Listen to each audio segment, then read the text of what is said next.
the European Union steel industry may come out on top of EU carmakers in a fight over possible curbs on the bloc's imports of the metal, the latest evidence of the domino effect caused by U.S.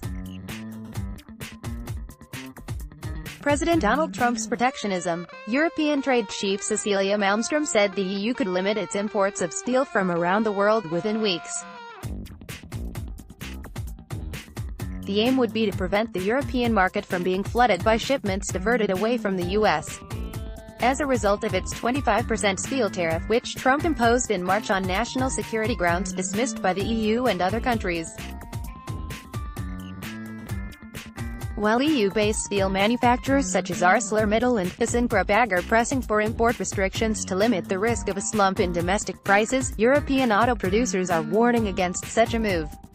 Malmstrom has opened an inquiry that is due to be completed by year-end and that, in the meantime, allows for the introduction of provisional import limits.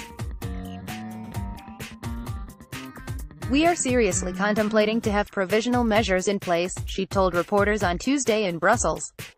"I would say mid-July could be some provisional measures, safeguard measures." The European probe into possible safeguard curbs on imported steel marks the defensive part of a three-pronged EU strategy for responding to the U.S.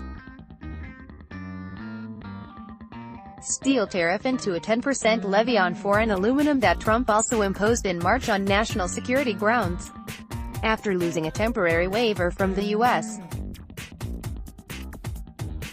levies on June 1. The bloc filed a complaint at the World Trade Organization and imposed tit-for-tat tariffs on €2.8 billion, $3.3 billion, of U.S. goods imported into Europe, including Harley-Davidson Inc. motorcycles, Levi Strauss. The main European car industry lobby group said on Tuesday it had joined forces with other users of steel, including the construction equipment, farm machinery, home appliance and technology sectors, to urge Malmstrom to refrain from imposing EU curbs on imports of the metal. "It is vital for the industries concerned to have the ability to procure raw materials and semi-finished products of good quality at competitive prices," the European Automobile Manufacturers Association said in an emailed statement in Brussels. The Alliance of Users has appealed to Malmstrom in a letter, according to the Auto Group, which represents producers such as Volkswagen AG, Daimler AG, Renault SA and Fiat Chrysler Automobiles NV. Talks on ICE. The safeguard investigation covers 26 types of steel ranging from stainless hot-rolled and cold-rolled sheets to rebars and railway material. Together, the products account for 40%, or €22 billion, of the EU's annual iron and steel imports. The probe can lead to tariffs as well as possible quotas on EU imports of the products covered from all countries. Malmstrom declined to comment about what type of safeguard measures would likely emerge. Regarding the transatlantic trade dispute generally, Malmstrom said the EU hasn't been in talks with Washington since losing the exemption from the metal levies in the U.S.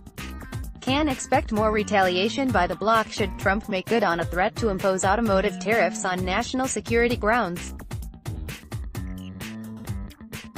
Meanwhile, she said, an announcement by Harley-Davidson that it'll move some production outside the U.S. as a result of the EU's tit-for-tat levy of 25% on U.S. motorbikes fits in with Europe's goal of making the Trump administration pay a political price for its unilateralism on trade. "There has to be consequences if you do not respect international global rules," Malmstrom said.